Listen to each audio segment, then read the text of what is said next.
Buenas noches a todos los que estén por ahí acercándose, agradeciendo muy bien la participación.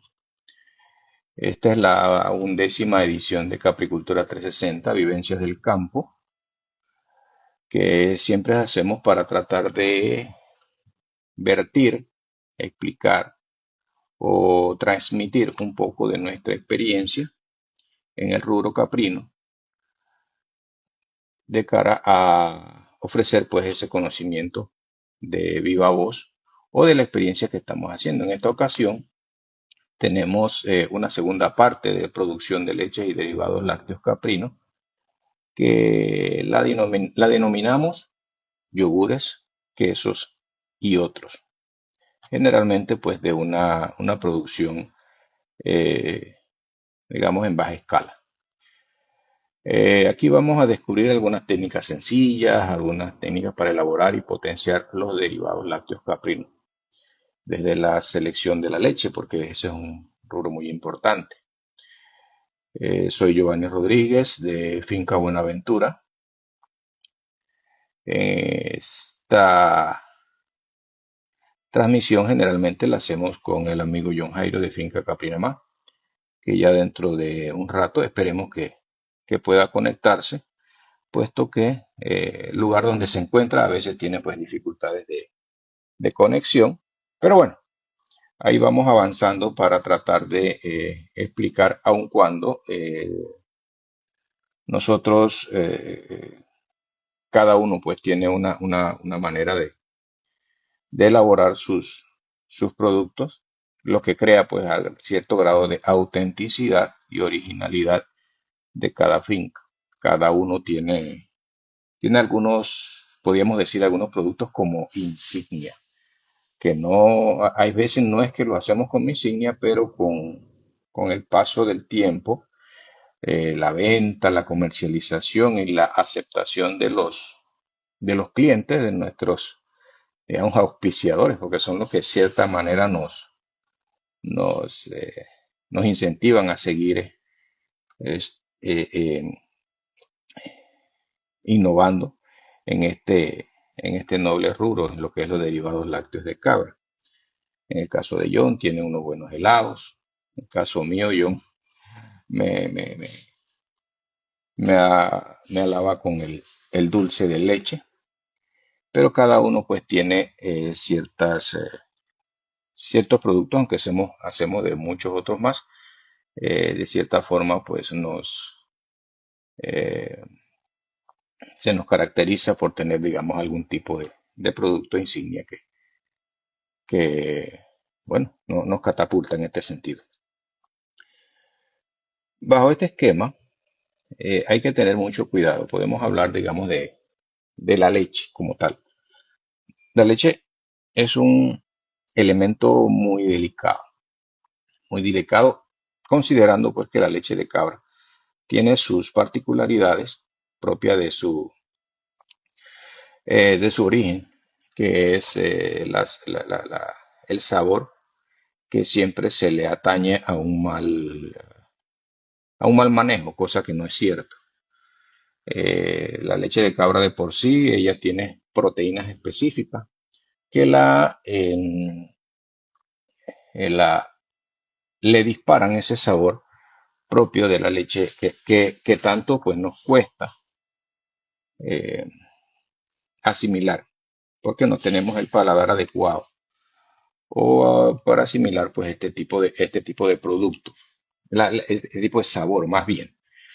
Eh, Sin embargo, puedo explicarle con detalles de algunos extranjeros que han pasado por la finca, que en algunas actividades donde hemos participado, tipo feria, han comprado nuestros productos y si nos hacen la observación de que este producto ellos lo consumen porque saben que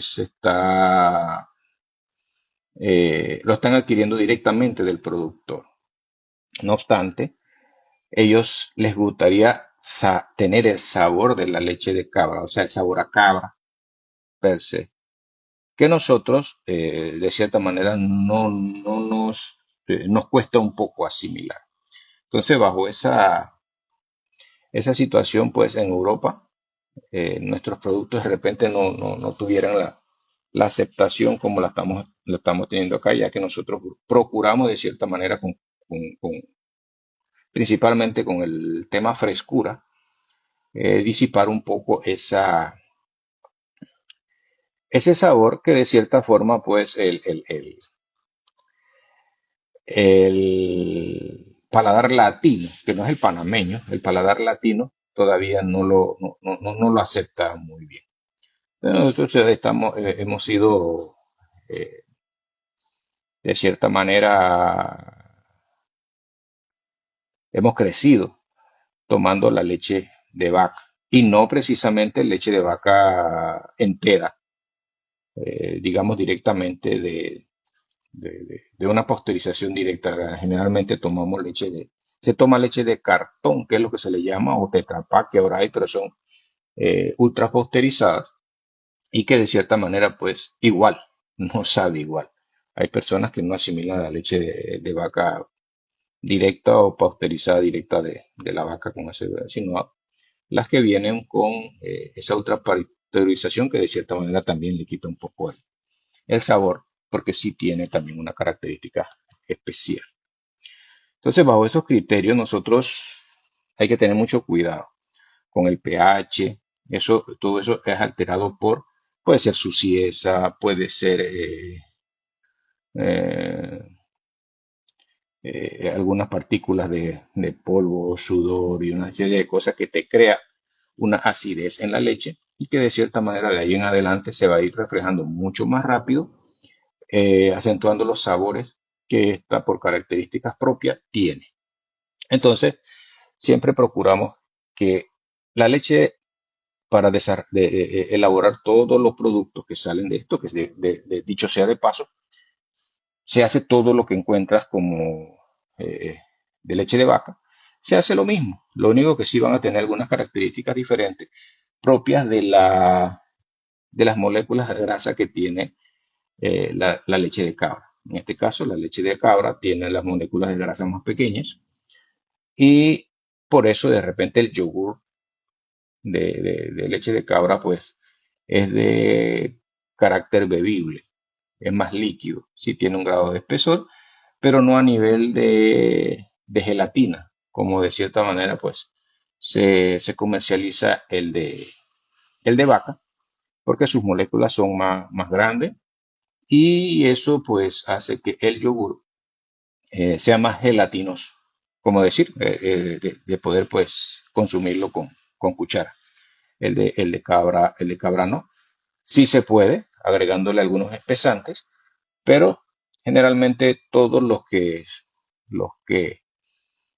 comercializamos el yogur de leche de cabra lo comercializamos tipo bebible, a menos pues que sea del yogur griego, que ese sí pues entonces lleva un proceso adicional para retirarle un poco más el suero eh, que contiene, un líquido, para que quede un poquito más grasoso. Pero ya estamos hablando de yogur griego, no el yogur regular. Entonces, como decía, iniciando desde el ordeño y almacenamiento, se caracteriza el tema del resultado de la calidad del producto que se genere. Hay veces, por la acidez que puede mostrar la leche de cabra, ni los cuajos ni los cultivos, esto actúan, las bacterias, pues son bacterias vivas, se mueren, se detienen y no crean el yogur, no coagula el queso y una serie de cosas pues, que de cierta manera pues altera por tal razón. La leche de por sí tiene que contener un grado de frescura, un grado de inocuidad al momento del ordeño. Estar eliminada, no contener antibióticos, no contener algún tipo de medicación que se le puede suministrar en un momento dado a las cabras, ya sea por antibiótico, por algún tipo de, de herida o algo que se pueda generar, que pueda requerir pues para el mantenimiento de la misma. Todas esas trazas se ven reflejadas en la leche y obviamente tal vez no dé el resultado, tal vez no altere el resultado en algún momento de la composición del producto terminado, pero sí puede ocasionar algún tipo de efecto adverso al consumo humano. Por eso hay que tener mucho cuidado en eh, en el registro de la medicación que se le aplique a una cabra en producción. Entonces todo eso va generando pues una situación en donde se concentra en, o termina más bien, en la calidad de la leche que uno utiliza. También los desparasitantes. Hay una serie de medicamentos que en un momento dado se pueden, que quedan algún tipo de residualidad en leche y para eso precisamente hay que ver la ficha técnica de cada producto para eh, separar las cabras de que tengan algún tipo de condición de retiro en leche, como se dice, y entonces no mezclarla con el producto. Hay veces, sí, no sé, se me ocurre pensar que alguien dirá, bueno, pero es que tengo 10 litros de leche o 20 litros de leche y solamente hay una cabra que tiene medio litro, voy a echárselo, lo dañaste. Hay que tener mucho cuidado también que el polvo, el pelo, todo eso, o sea que la leche de por sí inmediatamente debe ser colada para evitar todas esas impurezas que por efecto de ordeño, en el caso de ordeño manual, que es un poquito más, eh, eh, esto es más delicado por el cuidado que hay que tener toda vez que uno es el que está haciendo, extrayendo la leche. Y hay que cuidar en ese sentido, lavar las ubres, hacer el despunte. Esto al final también hay que hacerle el sellado del pezón para evitar bacterias, no vaya a crear una mastitis, porque también hay que hacerle un proceso previo al ordeño, que es el chequeo de mastitis, o bien el despunte, que es darle, digamos, dos o tres apretones, los tres primeros chorritos, porque en la parte inicial del pezón, que está el esfínter, ahí se acumulan ciertos grados de bacterias que se hacen en el sellado. Y entonces, si utilizas eso, puede ocasionarte algún tipo de reacción en la leche y puedes dañarla. Entonces, eso lo llevas a producción y también vas a tener resultados adversos, ya sea acidez, ya sea no coagulación del yogur o del queso, de cualquiera de esas situaciones. Así que esto hay que tener mucho cuidado en ese sentido por la calidad que uno va a ofrecer a a nuestros clientes, que es a quien nos debemos en un momento dado, y es el retorno que económico que vamos a tener en nuestros proyectos. Porque ahí es donde termina todo. Muchas veces tenemos cabras, vendemos cabritos, pero realmente como es una producción lechera, entonces nuestro retorno de por sí y ante sí es el derivado o la leche que uno pueda vender, ya sea la leche cruda, leche pasteurizada o, bueno, con los derivados y demás. Ese es el retorno, es ahí donde se cierra el ciclo de todo un proyecto caprino en este caso. Porque tienes cabra, puedes, digamos, algún tipo de descarte, lo puedes sacrificar, vender la cabra como descarte o la sacrificas, perdón, te va a quedar la carne, puedes hacer como hace el amigo John, que hace Capri Burger, que hace chorizos, él tiene un poquito más de elaboración en la carne, pero no es una comercialización per se. Eso es en la eventualidad que tengas un descarte o eh, que no se da siempre. Tú tienes un proceso de cierta manera de rotación, pero no vas a rotar todas las cabras y si las rotas hoy, ya mañana no tienes que rotar. Entonces son situaciones como esa. Lo primero que debes hacer, si ya tienes ese control del ordeño, que la leche vino con buena calidad, no tiene olor, no tiene el sabor ácido, entonces bajo esas situaciones, entonces, ok, procedemos a lo que es la pasteurización. Hay diferentes tipos de pasteurizaciones, igual equipos de pasteurización también. Hay marmitas, la puedes pasteurizar en una olla a lo casero, por decirlo así. Ahí sí tener entonces llevarlo a niveles de, el mínimo que se utiliza es el de 65 grados. Ahí se tiene más o menos media hora en ese rango de temperatura para eliminar pues todas las bacterias que se pueden dar y hacerle entonces, una vez cumplido ese tiempo, hacerle el choque térmico, bajándole la temperatura en baño María, en agua o agua con hielo para que sea mucho más rápido. Entonces ya ahí tú la puedes disminuir. Todo eso, tú cuelas la leche cuando la ordeñas. Al momento de pasar a hacer los productos, preferiblemente debe ordeñarse colarse una vez más para evitar pues en ese transporte todo lo que pudo haberse generado o haber caído en la leche. Una vez hecho esa pasteurización, ya bueno, puedes consumirla ya pasteurizada para vender la leche pues pasteurizada.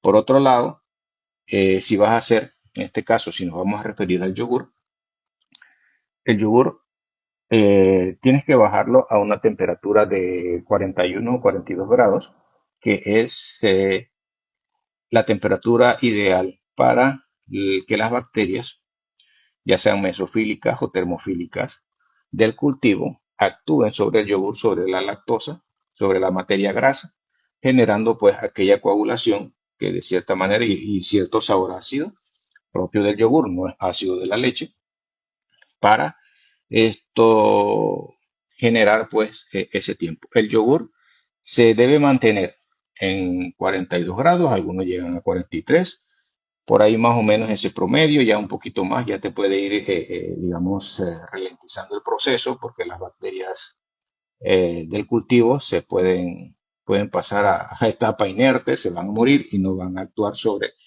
la materia grasa. Entonces, los cultivos pueden ser, como dije, termofílicos o mesofílicos, independientemente cuál es el que quisieras usar. Pero ya cuando entras con cultivo, también se puede hacer el yogur con el yogur natural. Generalmente se usa yogur natural. En algunos videos que yo he tenido la oportunidad de investigar cuando estaba iniciando en esto, todos pasamos por el YouTube. El que no entra al YouTube, creo que el camino se le hace mucho más largo. Aunque en esas plataformas, de cierta manera, sí nos dan ideas, pero no todo lo que ves ahí no es igual, pues los resultados son diferentes porque esto tienen algunas características diferentes de los elementos que utilizan. En este caso, tratándose acá en Panamá, yo usé en un inicio, como todos, o como muchos, usé el yogur sin propaganda, eh, el yogur Bonlac natural, el plain. Entonces, con eso hacíamos nuestra fermentación. Bajar la temperatura a 42 grados. Yo usaba el horno de cocina. Subía el horno, lo precalentaba eh, a cierta temperatura, 42, 43, a veces un poquito más porque con la abierta y todas las cuestiones de eso, pues bajaba un poquito. Y esto metía el contenido en el horno. Otros utilizan cooler, meten el contenido de la leche con el cultivo en un frasco, obviamente un frasco que pueden ser de 2 3 litros, de cierta manera para que eh, esto para que se fermente. Es un poquito más inocuo. Vamos a ver que creo que ya John está llegando por ahí. Vamos a ver si podemos aceptarlo. Ok. Vamos. Así que estamos en esa situación. Entonces, eso debe mantenerse más o menos como 6 horas, 8 horas, pero se debe mantener la temperatura. Por eso se usa, en este caso cooler, se envuelve el frasco en un trapo, en una toalla, algo que mantenga la temperatura y se pone en el cooler, se cierra, cosa de que se mantenga la temperatura por un buen tiempo. En el horno también puedes hacer la misma operación, y consciente pues que de cierta forma pues no, esto, vamos a ver, John no está logrando conectar. Esto, eso se mantiene para que la fermentación actúe. Una vez pasadas las 6 horas, las 8 horas, dependiendo, ok. También hay equipos especializados y a eso es lo que vamos un poquito más de, de tecnificación. Hay yogurteras. Yo en mi caso tengo una de 12 litros. Ya eso es un poquito más confiable en el sentido de que se va a mantener la temperatura. En el tiempo me va a avisar que ya la, eh, el tiempo transcurrido ya culminó y no permitimos que el yogur se corte o se libere el suero. Entonces, eso ya son procesos que uno poco a poco va avanzando. Todos iniciamos con un frasco, con un bowl, con ciertos utensilios que de una manera u otra nos lleva a crear esa experiencia poco a poco y a ir ajustando nuestros procesos. Cuando ya pasamos a cultivos, en mi caso yo uso a VG3, que aquí en Panamá lo conseguimos. Aquí tengo uno que estoy utilizando para mostrarles acá. Eh, es este que está aquí. Okay. Este, ABY3. Es un cultivo. Este cultivo se usa para el sobra, se usa para alrededor de 500 litros. Este es termofílico. También uso otro que es este que está acá, sí, este es otra casa.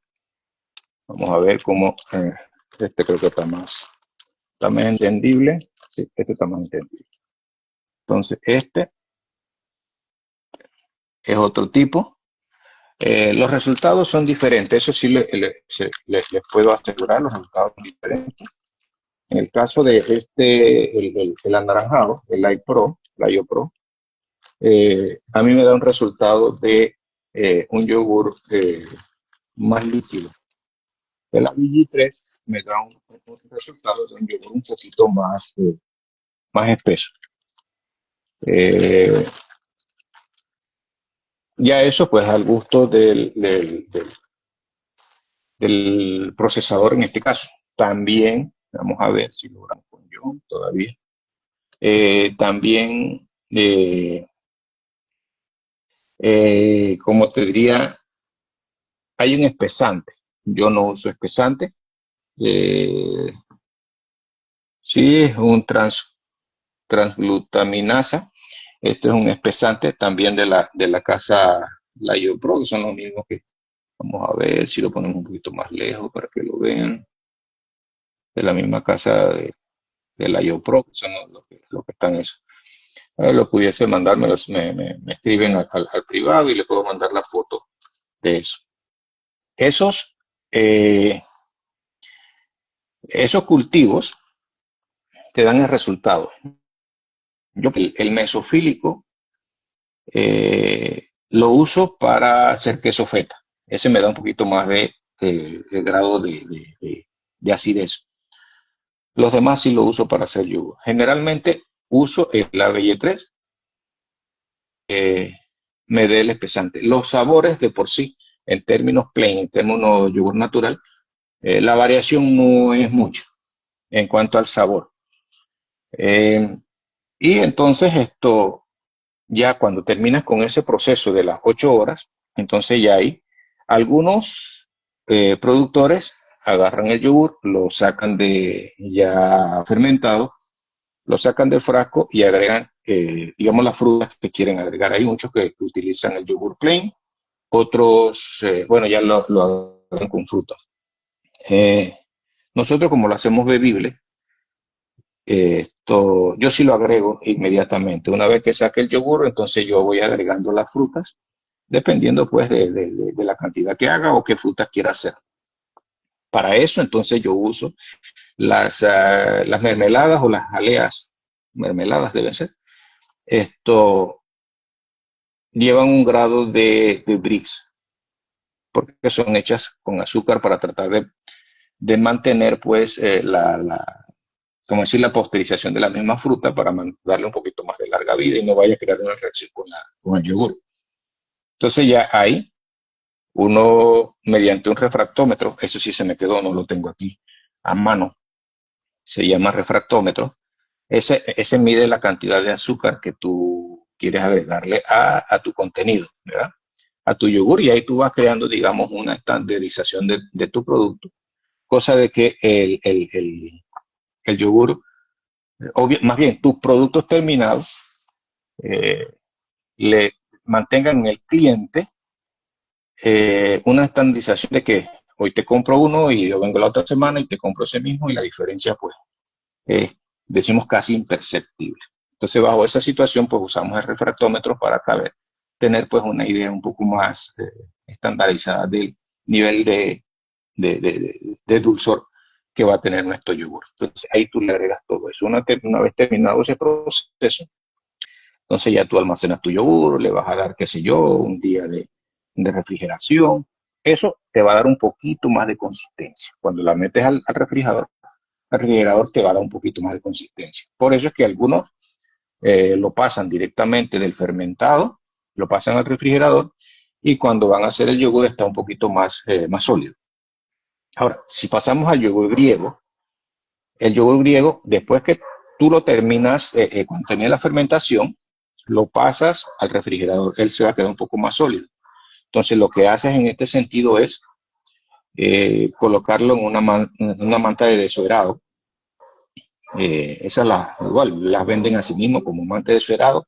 Es algunos son unas bolsas, otras son unas telas que son bien finitas, cosa de que no pase todo el contenido, pasa solamente el suero, empieza a desheredar, entonces va a quedar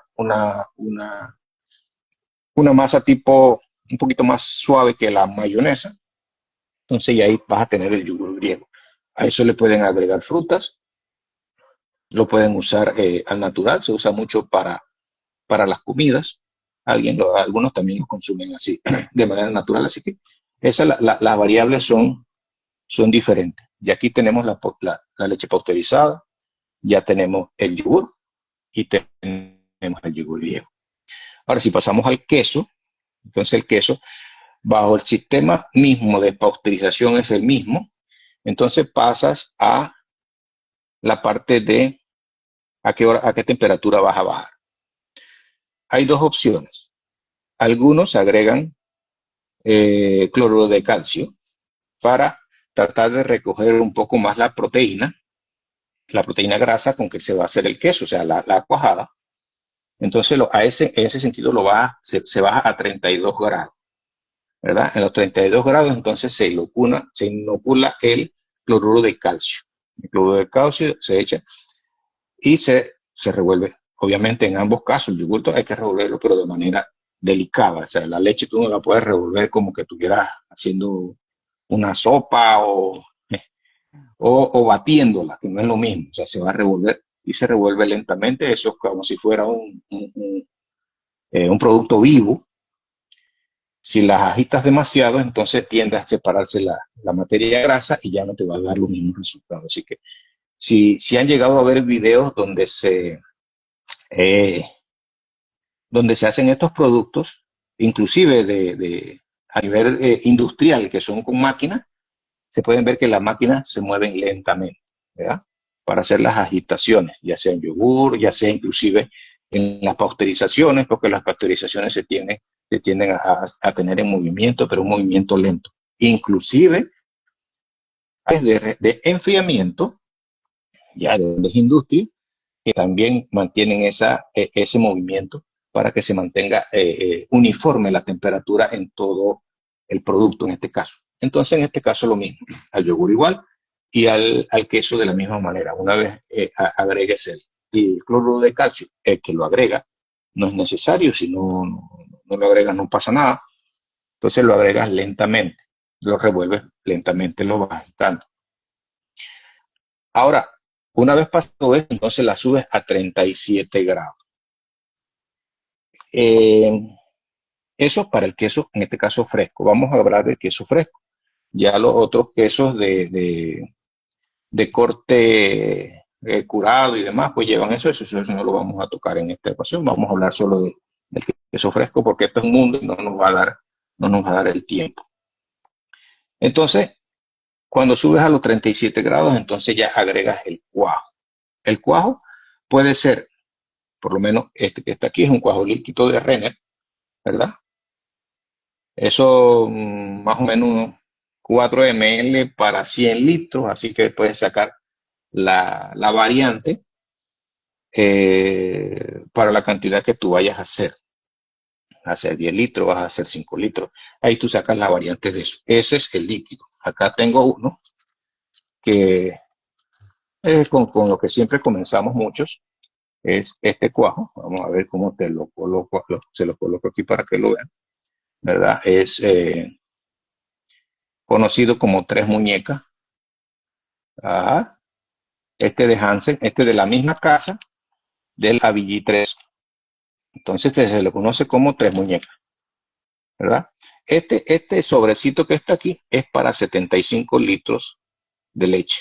Así que lo que hay que hacer, pues, de tres para no agregarle mucho, aunque no hay mucha variante, pero es preferiblemente no agregarle demasiado si vas a hacer por lo menos 10, 20, 25, 5, qué sé yo, que hace eso. Hay otros que utilizan vinagre, otros utilizan limón, pero bueno, cuando ya tú cuando se vas a hacer pues ya un poco más industrializado, eh, o más bien más en volumen, más en masa, entonces procuramos ya tener un producto estándar precisamente para tener pues esa,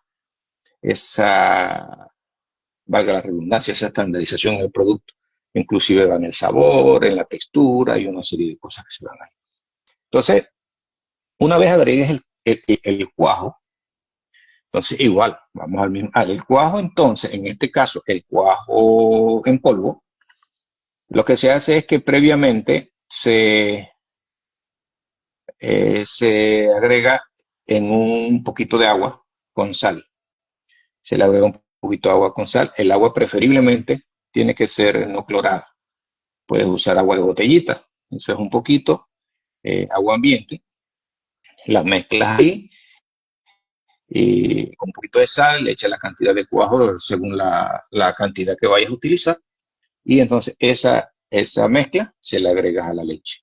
Entonces se le agregas a la leche y bajo el mismo esquema lo vas revolviendo lentamente, de repente por un minuto, hay cosa de que todo el cuajo se conozca con la leche muy bien.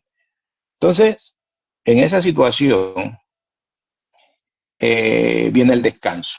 El descanso diferente, puede ser 30 minutos, 45 minutos, una hora. Ahí cada uno va ajustando la, el tiempo de acuerdo a condición o la experiencia que va dando el resultado de su cuajada. Hay veces un poquito más suave, hay veces un poquito más fuerte. De igual forma, perdón, si aumentas un poco más la temperatura al momento de inocular el cuajo, seguramente te puede dar un resultado, perdón, de una cuajada un poco más sólida. En ese sentido, entonces se hace, se espera 35, 45, lo que tú consideres en tu experiencia. Yo lo hago a 40 minutos, 45 minutos. Cuando llega a los 45 minutos, entonces pasamos al corte de la cuajada. Ya entonces se va a ver la cuajada formada, el suero ya separado de la cuajada. Entonces hacemos el corte. Hay muchas opciones, que cortarla en 1 centímetro, en 2 centímetros, eso te da un poco más, te da variantes en cuanto al resultado de la solidez del queso en este caso. Puede quedar un poco más suave, un poquito más pegado o más duro, y ahí cada uno lo va ajustando. 1 centímetro cuadrito, algunos lo sueltan todo. Y en ese sentido, una vez que hagas ese corte, nosotros le damos 5 minutos de descanso. Ahí ponemos el termómetro, el cronómetro, y le damos 5 minutos de descanso cuando la cuajada ya está cortada. Entonces, ¿qué procedimiento seguimos? Entonces le damos, una vez pasados los 5 minutos, entonces le damos 45 minutos. Yo lo hago en las mismas condiciones, 5 minutos para la cuajada y 45 minutos para... Eh, me falta una opción. Una vez pasados los 5 minutos, entonces yo levanto la temperatura a 42 o 50 grados. Levantamos esa 50, a 42 o 50 grados, la temperatura de la cuajada se pone a un fuego medio bajo para no quemar la cuajada, y se revuelve muy levemente y no todo el tiempo. Se le da un pequeño movimiento para tratar de que la cuajada no se quede en un solo punto. Considerando que, como en este caso es estufa, no es marmita, la marmita sí sube la temperatura sin quemar, como es en una hornilla. Entonces eso puede dar pues a que la temperatura en ciertos lados de la olla que se utilice pues se calienta un poco más. Entonces para eso se le da una leve agitación hasta llegar a los 42 a 45 o 42 a 50, dependiendo pues cómo consideren en este caso. Una vez llega a esa temperatura, entonces retiras la cuajada del suero, lo separas mediante un colador, mediante eh, un sedazo, una manta de suerado, y ya lo manejas de esa forma, ¿no? Entonces, una vez pasado, yo entonces hago el desuerado por 45 minutos también, que era lo que decía, que eran 45 en este caso, en mi caso, en ambas situaciones. Ese desuerado lo que va a hacer es que va a mantener un poco la masa o la cuajada más sólida, ¿ya? Una vez terminado eso, entonces ya se procede al salado. Recuerden que estamos hablando de queso fresco. Algunos, esto yo agrego la cuajada en base al peso. Una vez que ya yo extraiga, que ya digo, bueno, ya yo voy a trabajar con esta masa o con esta cuajada, entonces esa cuajada la peso. A esa cuajada yo le agrego entonces el 10% de sal. Es decir, si la cuajada me da eh, perdón, el 1% de sal. Si la cuajada me da 100 gramos, entonces 1000 gramos, entonces yo le agrego 1 gramo, 10 gramos y así no va. ¿Ya? El 1% es el que yo agrego. Yo no agrego más de eso. Esto, algunos le agregan más, obviamente. Eso es al gusto de cada uno. Entonces cada uno va ajustando de acuerdo a su clientela. O nos hablan de queso bajo en sal, otros les gusta el queso un poquito más salado. Entonces ya dependiendo pues la línea de producción con que tú has llevado, con que tú tienes tu cliente, porque inmediatamente los clientes prueben tu producto, entonces esa aceptación, entonces tú vas, digamos, manejándolo de esa forma para mantener pues el cliente cautivo porque le gustó tu, eh, tu producto en su primera degustación. Así que si le mentó así, tú la puedes mantener así. Una vez salado, en el caso mío, ya puedes pasar, digamos, al moldeado. El moldeado ya depende de la cantidad que tú vayas a agregar por queso. Nosotros agregamos, hacemos queso de media libra, hablando de 227 gramos, que equivale pues a la media libra. Entonces lo hacemos de esa forma. En este momento agregamos las diferentes variedades de combinaciones que nosotros consideramos procesar.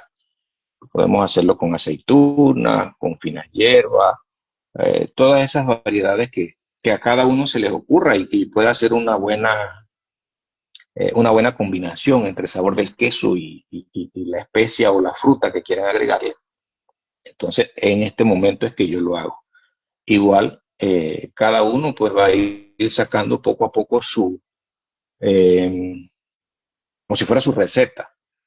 Porque esto, si te agregas con aceituna, qué cantidad de aceituna le vas a agregar, digamos, por queso, cuánto es el peso. Entonces, eso le vas agregando para atender precisamente la estandarización de tu producto terminado. Un día de repente vas a hacer un queso. Seguimos partiendo con el de aceituna. Un día le agregaste 15 gramos a un queso de 27 gramos, le 10 gramos, o le echaste 20, otro día le echaste 5. Entonces la persona cuando lo va a consumir, hoy me supo más aceituna, mañana no, y así. Entonces uno trata de mantener una estandarización. Entonces, en ese concepto, cada uno debe generar su propia receta, cosa de que de cierta manera pues se logre eh, estandarizar y que el cliente cada vez que vaya a consumir tu producto sienta, no tenga esa variabilidad en el paladar de que, no, que me gustó más el de la vez pasada que este. Entonces, precisamente uno procura, en mi caso, tratar de hacer como si fueran recetas. A ver, para esto voy a hacer esto y mantener pues patrones para mantener la estandarización. Una vez tú mezcles eso y ya lo moldeas, entonces tú lo colocas en una cuestión aparte para procurar, digamos, puede ser algún tipo de desuerado posterior, porque el queso siempre va a estar desuerando cuando se trata de queso fresco. Entonces, una vez que ya lo dejes un tiempito ahí, cosa de que desuere un poco, le eliminas ese suero, ya lo metes a frío. Al meterlo a frío, la nevera de cierta manera, pues la temperatura del frío lo que hace es que trae un poco más, ayuda a secarlo un poco más y ya considera de repente una hora o, perdón, 24 horas, lo dejas ahí para que se seque un poco más, se compacta un poco y entonces ya ahí viene entonces empacado. Evidentemente el empacado como tal, preferiblemente debe ser empacado en vacío. Eso porque de una u otra forma ayuda a que el queso se compacte un poco más, no se suelte cuando uno lo va a cortar, que entonces se desgrana. Entonces, si lo compactas más allá de eh, de esa solidez que le va a dar al queso resultante, también te va a dar un poco más de larga vida el queso porque no va a tener una interacción con el oxígeno, que de cierta manera pues te va a, a bajar un poco el tiempo de vida en gabinete, en este caso. Entonces, ya ahí tú tienes más o menos la cantidad de productos. Ya tenemos 3 productos, 4 productos en este sentido. Tenemos ahí la leche pasteurizada, tenemos el yogur, tenemos el yogur griego, tenemos el queso fresco. Entonces, en el fresco ya puedes tener el natural y puedes tener alguna de las otras variantes según lo que tú tengas estipulado hacer. Hay muchas combinaciones que puedes hacer para darle pues tu toque personal y original al producto que traigas como derivado de leche de cabra en este caso. Hay fina hierba, hay orégano, hay pimienta, hay pimentón, hay pasas, en este caso hay jalapeño, hay albahaca, hay fresa, hay piña. Un sinnúmero de ideas que puedes ir haciendo. Obviamente, mi consejo es que vayas poco a poco, hagas una variedad y la estandarices, y cuando ya la tengas debidamente, es decir, formalizada y catada, porque no, usa familiares para que de cierta forma te den ese toque. Entonces ya entre muchos y obviamente uno que de cierta forma también va a contribuir en la catación, y ya digamos, bueno, pasa esto, ya me quedó esa receta, ya lo considera de esa forma. Entonces ahí yo te sugiero, entonces pasa a un siguiente producto si quieres. Hablamos de producto, no hablamos de certificación ni nada de eso, porque eso tiene su costo, eso, wow, eso es barato, no es para hablar de certificaciones, pero podemos dar, pues, hacer una gama de catálogo, considerando también que cada producto lleva su tiempo. Entonces, hacer una gama de productos, tienes que considerar a tu clientela. O sea, si voy a hacer un yogur, un queso de pimienta, pero si no tiene la aceptación, entonces vas a perder el producto, no vas a tener el resultado esperado. Así que si tienes una gama, vas buscando poco a poco cuál de esas se canaliza para esto, para que tú tengas una mejor, un mejor retorno. Porque si vas a tener un queso que de cierta manera, pues esto, la gente te va a comprar, pues, y no lo va a tener tanto tiempo en vitrina o que a la final tenga que consumirlo. Yo no soy una producción industrial de volumen grande, así que me toca algunas veces, bueno, consumirlo y perfecto. Una vez terminado el queso, queda el suero, ¿verdad? Ya queda el suero. Ese suero se puede usar para diferentes cosas. Yo lo uso en dos y tres opciones. Una para alimentar animales, no yo, sino un vecino, se le da a los cerdos. Yo lo uso como fertilizante. Se puede usar directamente, digamos 1 en 10, 1 litro de suero por 10 litros de agua, y se puede usar como fertilizante. Eso tiene proteínas que de cierta manera ayuda a la microbiota del suelo a alimentar a los microorganismos benéficos. Esa es una parte. También lo puedes usar para hacer biofertilizantes. Ya eso que se pudiese tratar en otro tema, pero lo puedo mencionar aquí muy sumeramente, con diferentes ingredientes, donde el suero forma parte de esa mezcla. Puede ser suero con melaza, con levadura, con excreta, con eh, microorganismos de montaña, micorrizas, eh, algo de pasto verde. Todo eso mezclado es una bomba de fertilizante que se puede hacer, y todo eso tiene un proceso. Se usa el suero en ese sentido. Ya estamos hablando de fertilizante solo, en mezcla, y estamos hablando de alimentos. Ahora bien, vamos a hacer el tratamiento previo. ¿Cuál? Hacer el ricota. Muchos dicen queso ricota. El ricota no es un queso. El queso, el ricota no es más que la recopilación de la proteína del lactosuero, que ya no se aglutina en la cuajada inicial. Entonces, ¿qué es lo que hacemos? Ese suero se eleva a 90 grados. Al elevarlo a 90 grados, eh, se va a recoger la proteína resultante, o la proteína que ha quedado del proceso del suero como tal.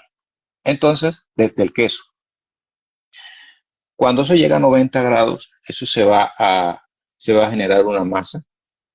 No es que vas a tener un montón, se va a generar una masa y esa masa, cuando ya se genera a 90 grados, tú lo apagas, pero esa masa entonces la cuelas. La sacas con un colador o la puedes colocar en un sedazo, en una malla de sueradora y ya entonces lo cuelgas y lo terminas de desuerar en ambiente. Ahí vas a tener una masa un poquito más suelta en este sentido y ese es el ricota, ¿verdad? Ya digo, muchos dicen que eso ricota porque se da un parecido, porque es una masa igual de proteínas y que es más de tipo untable. Se puede usar mucho para cocinar también. Entonces usamos ese producto. Ya tenemos la leche pasteurizada, tenemos el yogur, tenemos el yogur griego, tenemos el queso fresco y tenemos el ricota, ¿verdad? Entonces esos elementos funcionan. Bajo el mismo criterio del queso, yo también lo peso y le agrego la sal en base al peso. Ese ricota lo puedes mezclar también con otras especias para darle un sabor. Se puede consumir en plain, se puede consumir con otro tipo, ya sea orégano, fina hierba, o sea, lo mismo que el queso. Generalmente más consumo, digamos, tipo dip, y ya tenemos varios productos. Así que, para que ustedes vean todo lo que se puede hacer, hay un sinnúmero de situaciones, un sinnúmero de productos que se pueden sacar. Están los jabones, están los dulces de leche, el amigo John que no entró por ahí pero no pudo conectarse, está el helado, eh, el caso del queso feta. El queso feta tiene también unas condiciones similares a la del queso, pero ese sí necesita un grado de maduración, aunque no tan exigente, porque a ese sí entonces se le agrega, como les expliqué, el cultivo mesofílico. El mesofílico le da un poquito de acidez. Bajo el mismo queso, el quema del queso fresco, se hace la pasteurización, se baja a 32 grados, ahí se agrega el cloruro de calcio si lo deseas agregar y le agregas inmediatamente el cultivo mesofílico. Eso vas a esperar una hora que ese cultivo active. Posteriormente, entonces, lo subes a 37 grados y le agregas el cuajo. Al agregarle el cuajo, también vas a hacer el mismo proceso anterior, similar al queso queso fresco. Pero entonces, bajo esa premisa, entonces empiezas a hacerle un desuerado, pero ya eso sí, mediante presión, que te va a durar más o menos 24 horas. Dándole la vuelta, le pones un poquito de presión para sacarle un poco más eso. Entonces ya eso, entonces ahí sí lo agregas en una base de salmuera, agua con sal, lo pones en la nevera y está pendiente de si generalmente el queso termina flotando, entonces el bloque de queso entonces lo giras cada 3 horas, cada 6 horas, le das una vuelta para que también se sale por el otro lado. Una vez ya tengo eso, 24 horas más, entonces ya ahí lo cortas en cuadritos como quieras, entonces ya lo puedes consumir directamente el queso o lo marinas, ya sea con finas hierbas, en aceite de oliva y todo para darle un poquito más de larga vida. Como ya está bastante seco, que la salmuera ayuda a cerrar toda la porosidad del queso, así no se va a deshacer cuando está sumergido eh, en aceite de oliva, que le puedes agregar finas hierbas y otras cosas también. El otro lo puedes volver a agregar un poco más de sal y lo revuelve y lo consume directamente o sin agregarle sal. Lo puedes consumir tipo botana con palillos. Y que le hemos dado en este sentido una variedad de productos. Quedan muchas otras cosas por hacer. Seguramente más adelante vamos a darle otras opciones cuando yo tenga la oportunidad. Entonces vamos a darle otra gama de productos o vamos a agarrar un especial para darle un poquito más de detalle en el consumo. Y ya prácticamente se nos ha ido el tiempo, que tan rápido se nos ha ido sin tener, pues, haber abordado tantos esquemas. Pero bueno, bajo esa situación, les agradezco a todos los que han acercado por acá eh, en esta, en esta 11ª edición de lo que es yogures, quesos y otros de Capricultura 360. Les agradezco toda la participación que han tenido. Cualquier consulta nos la pueden hacer al directo. Con gusto le vamos a estar respondiendo. Y nos queda en otra ocasión. Sorola, así como no, si nos pueden visitar en nuestra cuenta, pueden ver algunos detalles. Así que nos vemos en una próxima entrega. Recuerde que son cada 3 semanas. Es nuestra siguiente entrega. Sí tenemos también una próxima entrega de lo que son lácteos y derivados para darle, porque este es muy abarcador. Ya veremos la otra si tratamos más de leche sola o si de repente le metemos otro tema de derivado lácteo. Así que muchas gracias. Giovanni Rodríguez de Finca Una Aventura, John Jario Campos de Finca Caprinamá, Capricultura 360, Vivencia del Campo. Hasta la siguiente entrega. Buenas noches y que tengan un excelente fin de semana.